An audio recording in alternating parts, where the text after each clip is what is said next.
உலக மக்கள் எல்லோருக்கும் வணக்கம். நான் உங்கள் ஜி கோபால் பேசுகிறேன். இன்னைக்கு குரு ஜோதிடம் வாயிலாக நான் உங்களை சந்திப்பதில் மிக்க மகிழ்ச்சி. இப்போ 2025 புது வருடம் ஜனவரி மாதம். இந்த புத்தாண்டில் உங்க எல்லாத்துக்கும் என்னுடைய வாழ்த்துக்கள். உங்களுடைய அறிவு, உங்களுடைய திறமை, உங்களுடைய முயற்சி, உங்களுடைய முன்னேற்றம், உங்களுடைய எதிர்பார்ப்புகள், உங்களுடைய திருமண வாழ்க்கை, உங்களுடைய அந்த சுகபோக வாழ்க்கைன்னு சொல்லுவாங்க இல்லையா, அது எல்லாமே குறையில்லாமல் திருப்தியாக எல்லாமே நல்லபடியாக அமையணும்னு சொல்லி எல்லாம் வல்ல இறைவனை வேண்டிக் கொள்கிறேன். இது போக நம்ம ஜனவரி மாத பலன் பேசுறோம். அதுவுமே ரிஷப ராசிக்கு பேசுறோம்.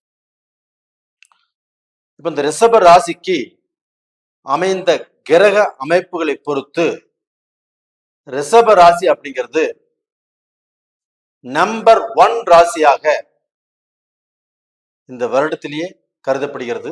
அதிலுமே இந்த ஜனவரி மாசத்துல கிரகங்கள் எப்படி அமைஞ்சிருக்குது அப்படிங்கிறத இப்ப பார்ப்போம். அதாவது ரிஷப ராசியிலேயே குரு பகவான், ராசிக்கு 3ஆம் இடத்துல செவ்வாய் பகவான் வக்கரம், ஜனவரி 22ஆம் தேதி பின்னோக்கி போயிடுவார்.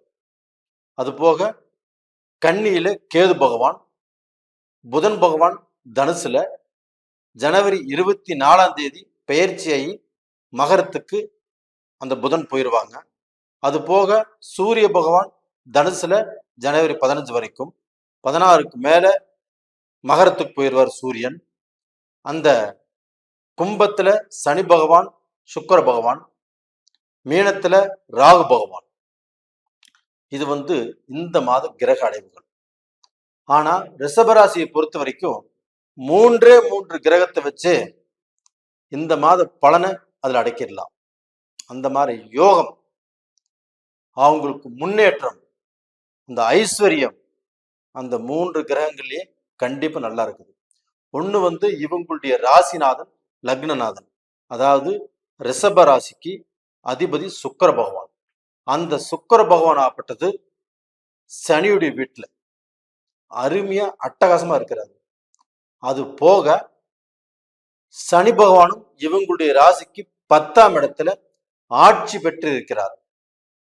இது போக அந்த சனியுடன் இணைந்து சுக்கிர பகவான், சனி பகவானுடைய நட்பு கிரகமான சுக்கிர பகவான் சனியோடு இணைஞ்சிருக்கிறார். இது அருமையான ஒரு டைம். அது போக இந்த புதன் பகவான் ஆப்பட்டது உங்களுக்கு 5ஆம் இடத்து அதிபதி, 2ஆம் இடத்து அதிபதி, 8ஆம் இடத்துல மறைந்தாலும் நிறைந்த பலனை கொடுப்பார். அது போக 9ஆம் இடத்துக்கும் அவர் போயிடுறாரு.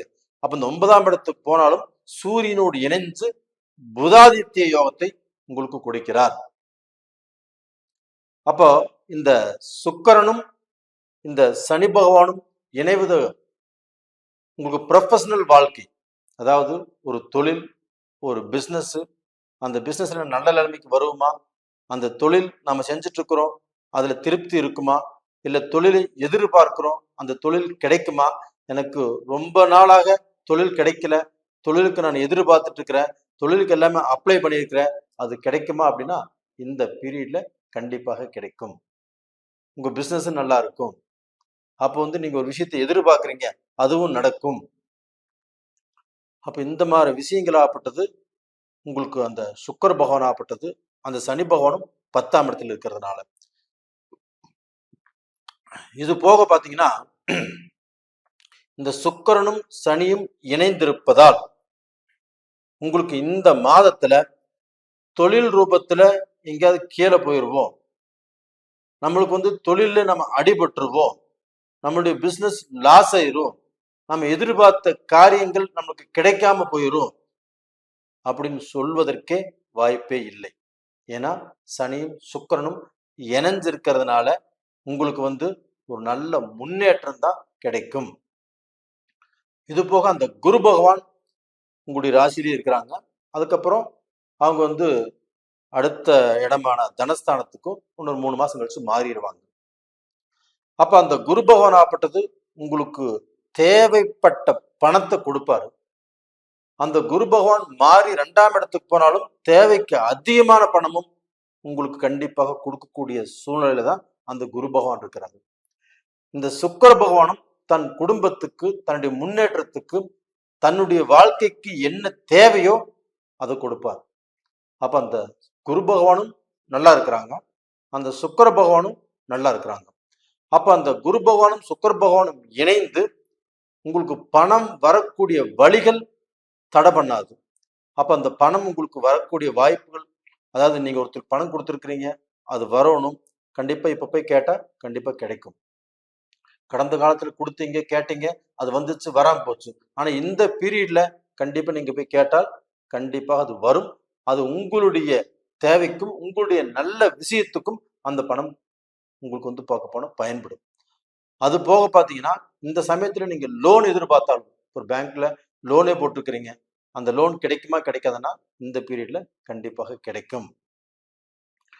அப்ப நீங்க வந்து பார்க்க போனா தொழில விருத்தி பண்றதுக்கும், தொழிலை இம்ப்ரூவ்மெண்ட் பண்றதுக்கும் இந்த பீரியடு உங்களுக்கு சாதகமாக இருக்கிறது. இது போக பார்த்தீங்கன்னா, இந்த புதனுடைய அனுகிரகம் ஆகப்பட்டது 5ஆம் இடத்து அதிபதி, 2ஆம் இடத்து அதிபதி 8ஆம் இடத்துல மறைஞ்சிருக்குது. மறைந்தாலும் நிறைந்த பலனை கொடுப்பார். 9ஆம் இடத்துக்கு போறாங்க, அங்கேயுமே அந்த புதாதித்ய யோகத்தினால உங்களுக்கு வந்து பலன் நல்லா இருக்கும். அப்ப எந்த ரூபத்திலுமே உங்களுக்கு தடுங்கல் அப்படிங்கிறது எதுவுமே இல்லை. இது போக வந்து படிக்கக்கூடிய மாணவர்களுக்கு அந்த புதன் நல்லா இருக்கிறதுனால கண்டிப்பாக நீங்க வெளிநாட்டில் போய் படிக்கலாம், வெளிநாடு போகலாம், வெளிநாட்டு பிரயாணம் நல்லா இருக்கும். அது போக ஒரு கோர்ஸ் முடிச்சிருக்கிறீங்க, அடுத்த லெவலுக்கு போகனாலும் தாராளமாக போகலாம். அப்போ உங்களுடைய கற்பனைகள், உங்களுடைய அறிவு, உங்களுடைய திறமை எதுவாக இருந்தாலும் கண்டிப்பாக முயற்சி பண்ணுங்க, அது நடக்கும்.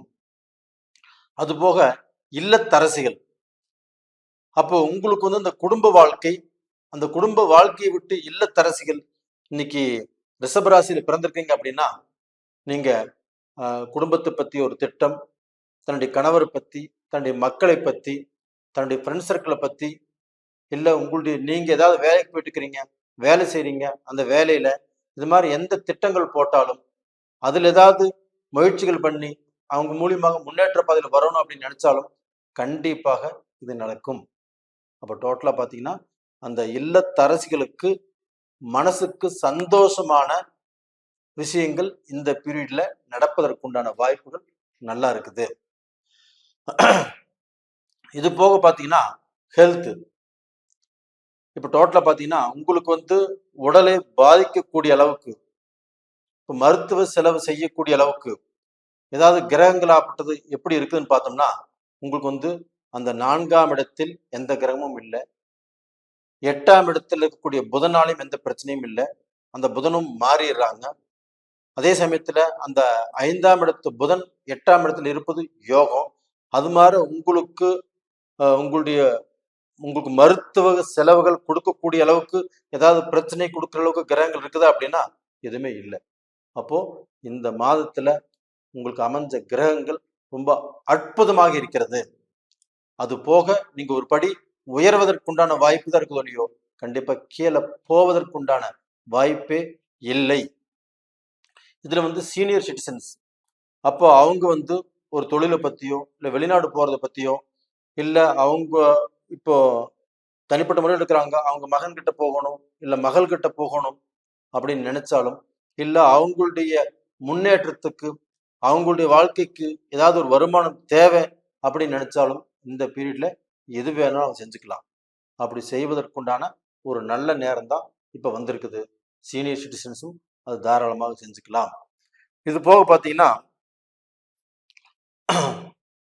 அவங்களுக்கு வந்து டோட்டலா அந்த ரிஷபராசியில பிறந்தவங்க அவங்களுடைய வாழ்க்கையை பத்தி ஒரு நல்ல திட்டம், ஒரு நல்ல முன்னேற்றம், ஒரு நல்ல பொசிஷனுக்கு வருவதற்குண்டான வாய்ப்புகள் இது எல்லாமே நல்லா இருக்குது. அதனால ரிஷபராசி அப்படிங்கிறது இந்த மாதத்தை பொறுத்த வரைக்கும், கிரகங்களுடைய அமைப்பை பொறுத்த வரைக்கும் எந்த தடைகளும் இல்லாமல் அந்த ரிஷபராசியில் பிறந்தவங்க போகக்கூடிய ரூட்டு கிளியரா இருக்குது. அதனால நீங்க நல்லா இருப்பீங்க. எந்த குறையும் குற்றமும் கண்டிப்பா இல்லை. நீங்கள் நினைத்ததை செய்யலாம், நல்லபடியாக வாழலாம். நேயர்களே, இந்த பதிவு பிடிச்சிருக்குன்னு நினைக்கிறேன். பிடிச்சிருந்தா லைக் பண்ணுங்க, சப்ஸ்கிரைப் பண்ணுங்க. உங்களுடைய ஜாதகத்துல லக்னம், உங்களுக்கு என்ன தசை நடக்குது, என்ன புத்தி நடக்குது, என்ன நட்சத்திரம், நீங்க பிறந்த நேரம், இதை வச்சுதான் நீங்க பலனை கண்டிப்பாக பார்த்துக்கணும். அப்படி உங்களுக்கு தேவைப்பட்டுச்சுன்னா தாராளமாக உங்களுடைய ஜாதகத்தையும் ஒரு முறை பார்த்துக்கோங்க. நேயர்களே, உங்களிடமிருந்து விடைபெறுவது உங்களின் ஜி கோபால். நன்றி, வணக்கம்.